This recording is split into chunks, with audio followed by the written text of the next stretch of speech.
At 11:45 on the morning of October 24th, 1944, aboard the flagship Zuikaku in the waters northeast of Luzon, Vice Admiral Jisaburō Ozawa ordered 76 aircraft to attack the United States Third Fleet. One engine after another roared to life across the flight deck. Each aircraft accelerated, then lifted off over Zuikaku's bow. But those pilots were not expected to return to the carriers. If they survived and still had enough fuel, they would continue on to land bases in the Philippines. Nor was Ozawa's force strong enough to defeat the American carriers. The attack had been launched for a far more unusual purpose: to convince the Americans that Japan's mobile fleet was still dangerous, then draw their carrier forces away from Leyte. To understand why the carriers that had opened the war at Pearl Harbor were now putting to sea only to serve as bait, the story must return 4 months earlier to a disaster near the Mariana Islands that nearly wiped out Japanese naval air power. On June 19, 1944, off the Mariana Islands, Vice Admiral Jisaburō Ozawa ordered the mobile fleet's carrier air groups to strike the American forces protecting the landings on Saipan. The Japanese command believed the greater range of its aircraft, combined with support from airfields in the Marianas, would allow it to strike before the American carriers could respond. Wave after wave of aircraft left the flight decks. Many of the young pilots were entering their first major battle, but as they took off, they still believed they were joining the decisive engagement the Japanese Navy had spent years preparing for. In the hours that followed, reports began reaching the fleet. Some surviving pilots claimed they had hit American carriers and battleships. Amid smoke, anti-aircraft fire, and confused aerial combat, many had mistaken columns of water or small fires for signs that a warship had been destroyed. But behind the reports of victory was a reality that became increasingly difficult to conceal. A great many aircraft did not return. On Ozawa's carriers, maintenance crews waited on deck, but far fewer aircraft appeared on the horizon than had taken off.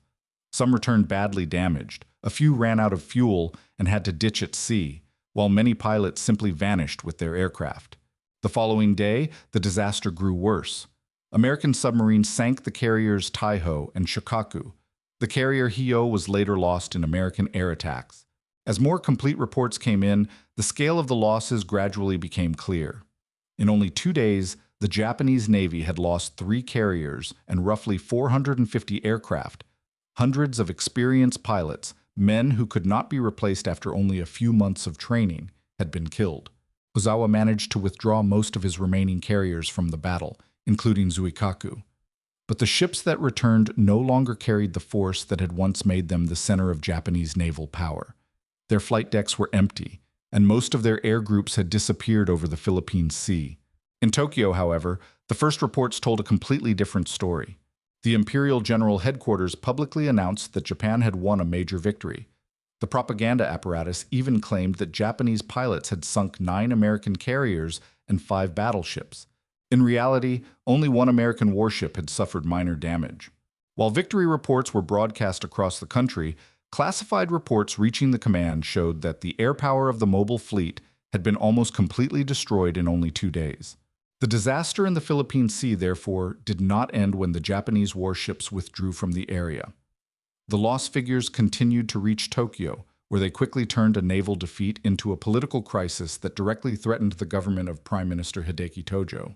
In Tokyo, the actual reports from the Marianas gradually shattered the story of victory being spread across the country by the propaganda machine. Ozawa's fleet had retreated, most of its carrier air power had been destroyed, and the Americans continued tightening their grip around Saipan. In closed meetings, several senior naval officers continued to demand action. They proposed gathering the remaining forces, sending the Navy back to the Marianas, and attacking the American fleet before Saipan fell completely. Prime Minister Hideki Tojo rejected the proposal. He argued that the Navy had just lost most of its aircraft and its most experienced pilots, while the Americans already controlled the waters around the islands. Sending out another force had almost no chance of changing the situation and would only sacrifice more warships and sailors for nothing. But inside the Imperial Palace, Emperor Hirohito continued pressing the leadership to find a way to salvage the situation. If Saipan fell to the Americans, new bases in the Mariana Islands would place the Japanese home islands within range of American long-range bombers. When Saipan fell, the crisis could no longer be concealed. Japan's leaders now faced a shattered carrier fleet, a strategic defense line that had been breached, and the prospect that Japanese cities would soon come within range of American bombs. On July 18, 1944, Hideki Tojo resigned. General Kuniaki Koiso replaced him. At the Navy Ministry, Shigetaro Shimada also left office, while Mitsumasa Yonai returned as Navy Minister. But the change in leadership did not bring a fundamental change in the conduct of the war. The new government continued preparing to fight, and among the military leadership, surrender was still not regarded as an acceptable option. On July 26th, during a meeting of the War Council, the possibility of moving the emperor out of Tokyo to a safer area was raised. Hirohito refused. He declared, "I am determined to remain in the homeland and devote all my strength to defending the land where our grand shrine stands." The defeat in the Marianas, therefore, did not lead the Japanese command to seek a way to scale back the war. It drove them to search for a battle large enough to stop the American advance. Responsibility for preparing that battle now rested with Admiral Soemu Toyoda, who commanded what remained of the Imperial Japanese Navy. Admiral Soemu Toyoda had taken command of the combined fleet on May 3, 1944, after his predecessor, Mineichi Koga, was killed in an aircraft accident. Less than 2 months later, the decisive battle plan he had inherited ended in disaster near the Mariana Islands. Now, as the Tojo government collapsed, new reports continued arriving at naval headquarters. Toyoda was a somewhat unusual choice for commander-in-chief. He had never personally commanded a fleet in a major battle against the Allies, but he understood the gap between what the military establishment promised and what actually reached the battlefield. After the war, Toyoda recalled that as soon as he took command, he asked the Navy Ministry not to make commitments beyond what it could actually deliver. In his words, it was better to be promised 5 aircraft and receive all 5 than to be promised 10 and ultimately receive none. After the Battle of the Philippine Sea, the figures placed before Toyoda showed that his warning had not been exaggerated. During the first 10 months of 1944, the Japanese Navy lost roughly 240 ships of all types. During the same period, Allied forces throughout the Pacific lost only about 50 ships, none larger than an escort carrier. The Allies could replace those losses. Japan could not. The fuel reports were no better. Oil was still being extracted in the Dutch East Indies, but tankers had to cross routes increasingly dominated by Allied submarines, causing the amount of fuel reaching the home islands to decline steadily. Keeping the entire fleet in Japan was therefore becoming impossible. Toyoda was forced to divide what remained into 2 forces. The carriers were kept in the home islands, close to repair yards and training airfields that could help Ozawa rebuild his air groups. Most of the battleships and cruisers were ordered south to the area around Singapore and the Dutch East Indies, where they could obtain fuel more easily. The decision allowed the surface warships to continue training, but it also split the combined fleet into 2 halves separated by thousands of kilometers. Kurita was close to the oil supply, but far from the repair facilities and supplies available in the home islands, while Ozawa had naval bases and shipyards, but lacked fuel, aircraft, and pilots capable of operating from carriers. Between those 2 forces lay the Philippines. If the islands fell to the Americans, the route connecting Japan with the southern resource area would be cut. Kurita's fleet might still remain close to the oil fields, but it would struggle to receive enough ammunition and supplies, while the ships in the home islands could be repaired but would no longer have enough fuel to conduct a major operation. The Japanese Navy might not yet have been completely destroyed, but it would no longer be able to operate as a unified force. Toyoda no longer had enough ships, aircraft, or fuel to defend every possible line of advance. He had to determine where the Americans would strike next, then move his remaining strength there before it was too late. On September 29, 1944, the combined fleet staff left the light cruiser Oyodo and moved its headquarters ashore to Hiyoshi, near Yokohama. For years, a flagship had served as the traditional command center of a Japanese fleet. But now Kurita's most powerful warships were in the south. Ozawa's carriers remained in the home islands, and the air units in the Philippines and Formosa operated under several different command systems. No warship could accommodate the hundreds of staff officers and roughly 600 radio personnel needed to maintain communications with all those forces. At Hiyoshi, maps of the Western Pacific were spread out before the staff. Reports on American carriers, reconnaissance activity, and the movement of transport convoys arrived continuously. Toyoda and his officers had to determine where the Allies would strike next, then concentrate their remaining forces before the enemy established a secure beachhead. The staff developed 4 Shogo plans, the name meaning Victory Operation. Each would be activated according to the direction of the Allied advance. Shogo 1 was prepared for the Philippines. Shogo 2 covered Formosa and the Ryukyu Islands. The other 2 plans were intended to meet attacks closer to the home islands or from the north. Instead of scattering warships to defend every area, Toyoda would wait until the American objective became clear, then commit most of the forces he could mobilize to that location. But this required the command to identify the direction of the attack correctly and transmit orders quickly enough before the situation changed. Because the Philippines lay between the 2 halves of the combined fleet, Shogo 1 became the central focus of the preparations. Under the plan, once the landings began, surface forces from the south would concentrate and advance toward the area where the Americans were putting men and supplies ashore. Land-based aircraft in the Philippines and Formosa would attack the covering fleets. Ozawa's remaining carriers would also take part, although the command still did not know what his force could accomplish with the few pilots then undergoing training. Orders were transmitted from Hiyoshi to command separated by thousands of kilometers. Toyoda could see the entire operation on a map, but the men who would carry it out rarely sat together to coordinate every detail. Kurita and Ozawa did not work together directly to develop a joint plan.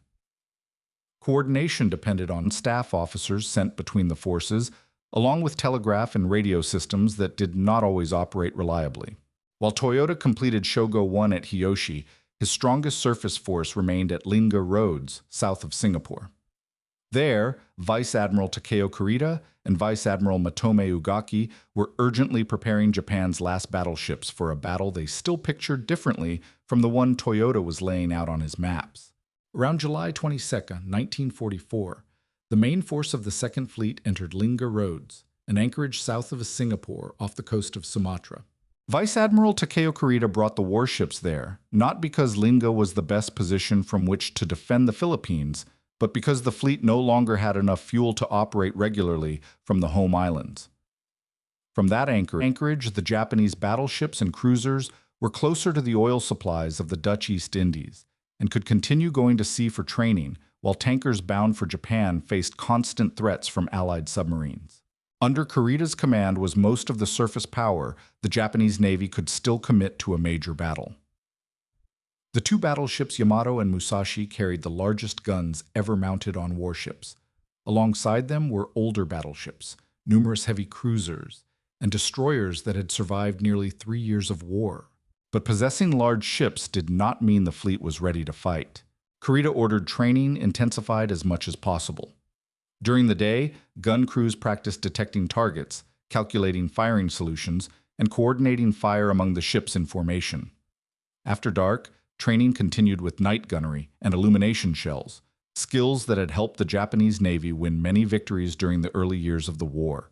Below deck, sailors practiced isolating flooded compartments, extinguishing simulated fires, and keeping propulsion systems operating after a ship had been struck by bombs or torpedoes. On deck, anti-aircraft crews practiced tracking targets at approaching from several directions because everyone understood that if the fleet moved toward the Philippines, American aircraft would be the greatest obstacle along the way. Kurita later estimated that his fleet had tried to compress the equivalent of an entire year of training into a few months at Linga Roads. Among those directly driving the preparations was Vice Admiral Matome Ugaki, commander of the 1st Battleship Division. He was an experienced officer who believed deeply in the power of naval gunfire and in the doctrine of the decisive battle that the Japanese Navy had followed for decades. Ugaki was also reluctant to place his trust in the radar systems recently installed aboard the major warships. In one recorded remark, he warned, "Complete and blind reliance on radar control should be limited to situations in which no other means remain available.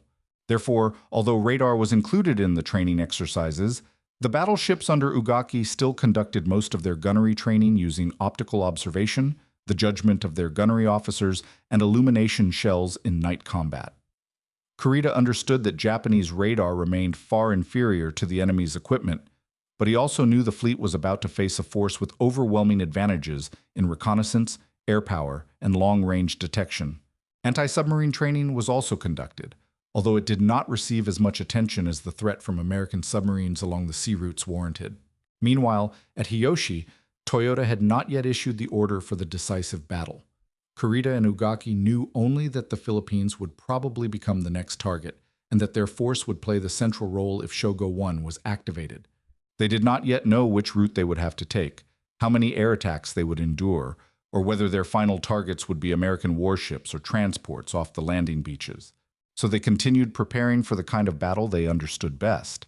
The heavy guns were inspected, the torpedoes were serviced, and the damage control teams drilled again and again. By early October, Kurita believed the fleet had reached the highest level of readiness possible under the circumstances. While Kurita rushed to prepare the battleships at Linga Roads, Vice Admiral Jisaburō Ozawa remained in home waters, trying to rebuild the force destroyed near the Mariana Islands. The surviving carriers were brought in for repairs one after another. At coastal airfields, new aircraft continued arriving, while young pilots were assembled into replacement air groups. The Naval Command hoped that, with a few more months, the mobile fleet might recover enough strength to take part in the next battle. But ships could be repaired faster than men could be trained. Before the war, a member of a Japanese naval aircrew underwent more than 500 hours of training. By 1944, after the veteran force had been worn down through repeated campaigns, new trainees were reaching combat units with just over 80 hours of flight training. The shortage of fuel made even that reduced program difficult to maintain. Training flights were cut back, parts of the curriculum were eliminated, and trainees regularly lacked aircraft, spare parts, and experienced instructors. At Mobile Fleet Headquarters, one report after another reached Ozawa, but none suggested that his force could soon return to combat readiness. An assessment of roughly 500 pilots and aircrew members from the 3rd Air Fleet found that only 77 were considered fully capable of carrying out missions. Another 58 were able to operate only in daylight. All the rest were judged insufficiently trained. Ozawa continued the rebuilding program. Those who met the standards were assigned to combat units, while the less capable pilots continued practicing takeoffs, formation flying, navigation over the sea, and returning to the carriers. Yet each new list revealed the gap between the number of aircraft that existed on paper and the number of crews actually capable of flying them. On September 10th, a Mobile Fleet report stated that the new pilots would not be ready to begin making daylight carrier landings until mid-October at the earliest. Even if they could do that under favorable conditions, there was no certainty they could return safely from a combat mission. After reviewing the progress, Ozawa estimated that his force was unlikely to reach even minimum readiness before the beginning of November 1944. He did not expect to confront the American Third Fleet on equal terms. He was only trying to assemble enough aircraft and crews to carry out a few coordinated attacks. Even that limited objective was beginning to slip beyond his reach. In early October, American carriers launched major attacks against the Ryukyu Islands, Formosa, and the Philippines. The Japanese command believed a large offensive was approaching, while also receiving exaggerated reports that Japanese aircraft had inflicted serious losses on the enemy. The units recently assembled for Ozawa were immediately treated as a source of reinforcements. Roughly 150 carrier aircraft were pulled from the training units and sent to Formosa, where they would operate from land bases. Pilots and maintenance personnel were transferred, and formations that had only just been rebuilt were broken apart before they had any chance to train together at sea. Ozawa could not refuse the order. He could only continue training with the force that remained. After the transfer, the mobile fleet had little more than 100 aircraft. Not all of them were operational, and not every pilot was capable of taking off and returning to a carrier after a combat mission. Early November remained the official deadline, but with every passing day, the chance of meeting it grew smaller. Ozawa still needed several more weeks. Toyoda might have only a few days, or perhaps only a few hours, to decide how to use carriers that had not yet recovered. On October 17, 1944, the first reports from Leyte Gulf reached Combined Fleet Headquarters at Hiyoshi. American warships had appeared around the small islands at the entrance to the Gulf, while minesweepers began clearing channels into the Gulf. Toyoda and his staff followed every message sent back from the area. The initial activity might still have been a diversion intended to conceal the real objective at Formosa, or the Ryukyu Islands. But over the next several days, The number of warships, transports, and landing vessels off Leyte increased rapidly. By the morning of October 20th, there was no longer any doubt about the enemy's objective. Under cover of naval gunfire and air support, American troops began landing along the eastern coast of Leyte. Soldiers, tanks, artillery, and supplies poured onto the beaches, while the Japanese defenders lacked the strength to drive them back into the sea. At Hiyoshi, Toyoda ordered Shogo 1 activated. Messages were immediately sent to forces separated by thousands of kilometers. Kurita was to bring the surface fleet north toward the Philippines. Land-based air forces on Formosa and in the Philippine Islands were ordered to concentrate their attacks on the carriers and the forces protecting the landings. Warships lying at bases and anchorages began taking on fuel and ammunition and preparing to move. But when the staff reviewed Ozawa's force, the problem that had been building for months became unmistakably clear. The mobile fleet was still not ready. Most of the aircraft once intended for the carriers had been sent to Formosa. The pilots who remained were not capable of performing the role originally assigned to Ozawa under Shogo 1. Under the earlier plan, the carriers were to coordinate with land-based aircraft and conduct attacks to weaken the forces protecting Leyte before Kurita's battleships reached the landing area. The staff at Hiyoshi recalculated what was possible. Even if Ozawa committed every remaining aircraft in a single attack, his force was still too small to break through the fighter defenses and anti-aircraft fire of the Third Fleet. The chance of causing significant damage was very low, while the losses would almost certainly wipe out the air groups that had only just been rebuilt. The staff exercises all led to the same conclusion. A conventional carrier attack was no longer possible. Land-based air power could not fill the gap. The fighting around Formosa had just depleted much of the air power the Japanese command had hoped to use in the Philippines, while the United States Third Fleet continued operating with its strength almost intact. Toyoda could not wait until early November, while the American beachhead expanded by the hour. But keeping the carriers in the home islands solved nothing if the Philippines fell, and the line of communication with the southern fuel supplies was cut. Ozawa's original role in Shogo 1 was therefore abandoned. The Japanese carriers were no longer strong enough to defeat the Third Fleet, but the Americans did not know that. From hundreds of kilometers away, Zuikaku and the remaining carriers could still appear to be a force preparing for battle. Halsey could not know exactly how many aircraft were on those flight decks or how many pilots were actually capable of flying them. Inside the operations room at Hiyoshi, the staff began considering whether the gap between Ozawa's real strength and what the Americans might imagine could be exploited. Among the officers involved in developing the plan was Commander Mitsuo Fuchida, who was then serving on the Naval General Staff. The idea was no longer to use Ozawa's aircraft to destroy the American carriers, but to use the presence of the remaining ships themselves to influence the enemy's decisions. If Ozawa brought his force down from the north, Admiral William Halsey might believe that the Japanese mobile fleet was still capable of striking the flank of the American forces at Leyte. The fast carriers and escorting battleships of the Third Fleet might then leave the landing area, move north, and destroy the threat. The opening this created would allow Kurita's battleships and cruisers to pass through San Bernardino Strait, move south, and attack the transports gathered off Leyte. Toyoda approved the plan. The value of Ozawa's force no longer lay in the number of bombs it could drop on the enemy, but in how dangerous the Americans believed it still was. When Ozawa received the mission, he understood exactly what was being asked of him. The northern force had to appear where American reconnaissance aircraft could detect it, but it could not reveal itself too early before Kurita approached San Bernardino Strait. If the Americans failed to find him, the plan would collapse. If they found him and moved north, Ozawa's carriers, almost entirely without air protection, would face an overwhelming force. After the war, Ozawa admitted that he was not certain he could make the enemy take the bait. Under the circumstances, however, he could see no more useful role for the remaining carriers. Preparations were adjusted immediately. Ozawa retained only enough aircraft to conduct a limited attack and preserve the appearance of a carrier force still capable of fighting. Those aircraft were not expected to return to the fleet after the mission. If they survived, the pilots would continue on to land bases on Luzon or elsewhere in the Philippines. Once the aircraft had been launched, the northern force would have almost no air cover of its own. Ozawa still accepted the mission.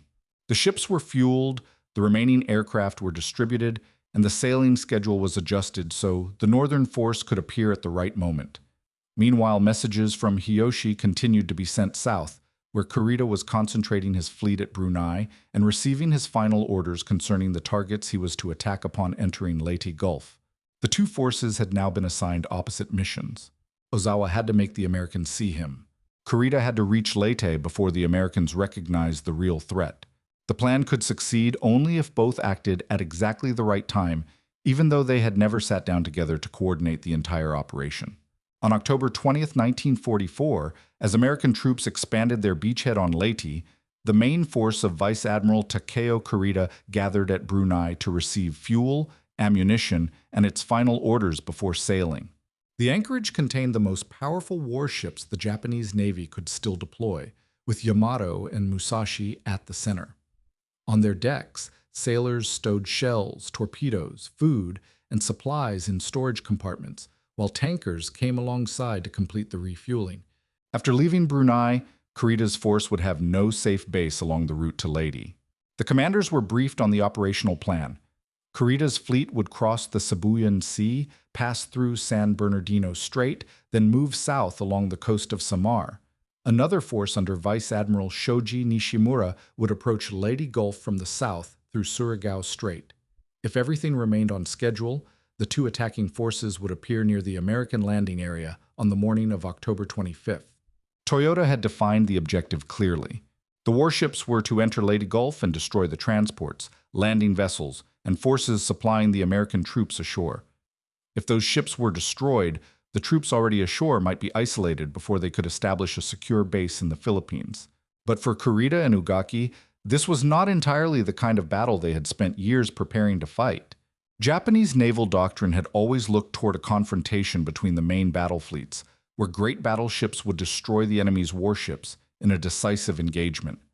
Now Yamato and Musashi were being ordered through waters filled with American submarines and aircraft to attack transports and landing ships off Leyte. Ugaki made no effort to hide his dissatisfaction with the objective. In his view, attacking only the transports while avoiding the enemy's fighting forces did not reflect the spirit of a decisive battle. Kurita did not see the mission in quite the same way as Toyoda. After the war, when asked what he would have done if he had sighted American transports and warships at the same time, Kurita replied that he would have attacked the warships first. There was no open argument between Toyoda and the commanders at Brunei, but even as the operation was about to begin, they were still not fully agreed on which targets should take priority if an opportunity arose. Toyoda understood that committing the fleet might lead to the destruction of most of it, but he did not want Japan's strongest warships to remain idle until they ran out of fuel or were destroyed by American aircraft in port. After the war, he referred to the fate of the German high seas fleet in the First World War as an example of a powerful force that had been preserved but ultimately could not change the outcome. If the fate of the Philippines was going to determine whether Japan could continue the war, Toyoda believed the fleet had to be committed. Kurita also made no attempt to conceal the danger from his subordinates. Before sailing, he told his officers that the war had entered its final stage and that the mission ahead could decide the fate of the nation. Staff officers estimated that the fleet might lose more than half its ships during the approach to Leyte and the attack itself. The routes marked on their maps passed through waters where American submarines and aircraft were operating, while Kurita's force had almost no air cover. When asked after the war whether the operation had included any plan to bring the surviving ships home, Kurita replied, "There was no plan for how we would return. The operation had not been built around preserving the fleet for another battle." From Hiyoshi, Toyoda transmitted an order to the forces preparing to sail. All forces will attack, trusting in divine assistance. On the morning of October 22nd, Kurita's fleet left Brunei. The battleships departed the anchorage one after another, followed by cruisers and destroyers. Ahead of them lay the Palawan Passage, the Sibuyan Sea, San Bernardino Strait, and finally Leyte Gulf. To the north, Ozawa was also bringing his nearly empty carriers down into the waters off Luzon. Kurita advanced toward Leyte with orders to avoid detection for as long as possible. On the morning of October 24th, 1944, Ozawa's northern force was operating in the waters northeast of Luzon. It consisted of 4 carriers, along with converted battleships, cruisers, and escorting destroyers. To the south, Kurita's fleet was crossing the Sibuyan Sea under repeated air attacks from the United States Third Fleet. Musashi had been struck by numerous bombs and torpedoes, Kurita's formation had been slowed, and Ozawa had not received enough information to know whether the center force could continue toward San Bernardino Strait. But his mission had not changed. Ozawa had to make the Americans look north.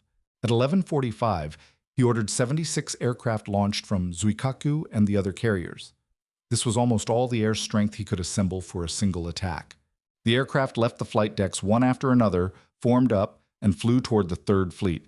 The attack caused no significant damage, and the surviving pilots continued on to airfields on Luzon, rather than returning to the northern force. When the last formation disappeared beyond the horizon, Ozawa's flight decks were almost empty.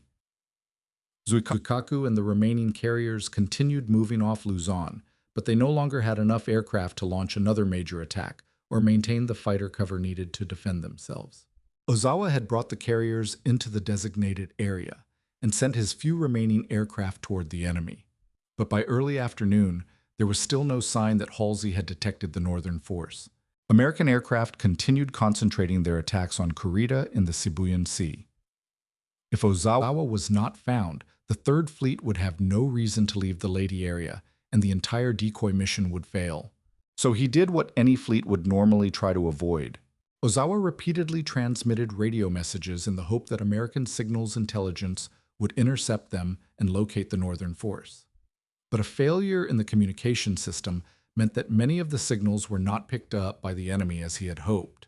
For hours, the Japanese carriers wanted to be found, but could not make the Americans see them. At around 4:40 in the afternoon, an American reconnaissance aircraft finally spotted Ozawa's formation in the waters northeast of Luzon. Its report described a force of several carriers with escorting warships operating north of the Third Fleet. Ozawa had finally been found. The report quickly reached Admiral William Halsey. Throughout the day, his aircraft had repeatedly attacked Kurita's force in the Sibuyan Sea.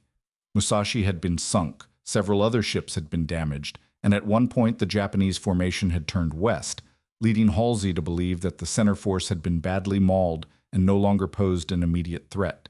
Now a Japanese carrier force had appeared to the north. Halsey could not know that its flight decks were almost empty. From the reconnaissance report, all he could see was the Japanese Navy's remaining carrier force operating in a position from which it could threaten the Third Fleet or coordinate with the other forces approaching Leyte. He decided to seize the opportunity to destroy it.